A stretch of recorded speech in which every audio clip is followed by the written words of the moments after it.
9 novembre 1989, c'est la chute du mur de Berlin. Mais 25 ans après l'ouverture des frontières, le mur n'a pas disparu. Il continue d'inspirer des films et des livres et est devenu un passage obligé pour les touristes. Le quotidien allemand, Süddeutsche Zeitung, estime que le mur est à Berlin, ce que la tour Eiffel est à Paris. Pour l'hebdomadaire italien Expresso, la chute du mur n'a pas servi d'exemple. Au contraire, les débris sont allés se poser sur d'autres lignes de fracture. En 1989, il y avait environ 11 murs dressés dans le monde. Aujourd'hui, la spécialiste des murs, Elisabeth Vallée, en décompte une cinquantaine, soit 8000 km de murs bâtis en 25 ans. Les murs ont différentes origines. Ils peuvent être construits pour empêcher des conflits ou limiter les actes terroristes, comme par exemple le mur dressé par Israël pour encercler la Cisjordanie et la bande de Gaza. Le mur des sables qui coupe le Sahara occidental en deux, avec une partie contrôlée par le Maroc et une autre contrôlée par le front armé des Sahraouis.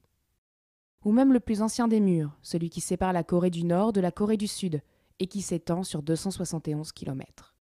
Les murs peuvent également être érigés pour empêcher les migrants de franchir les frontières. C'est le cas entre le Mexique et les États-Unis, ou même entre l'Inde et le Bangladesh, qui détient le record de la fortification la plus longue, avec 3000 km édifiés. Pour l'Espresso, les murs atteignent rarement leurs objectifs et sont voués à être détruits. Un avis qui n'est pas partagé par l'éditorialiste Rainer Obrit, de Die Welt, qui est favorable au projet de mur entre la Russie et l'Ukraine. Il estime qu'à l'instar de la muraille qui a protégé la Chine pendant 2000 ans, une fortification entre les deux pays apporterait de la stabilité à l'Ukraine.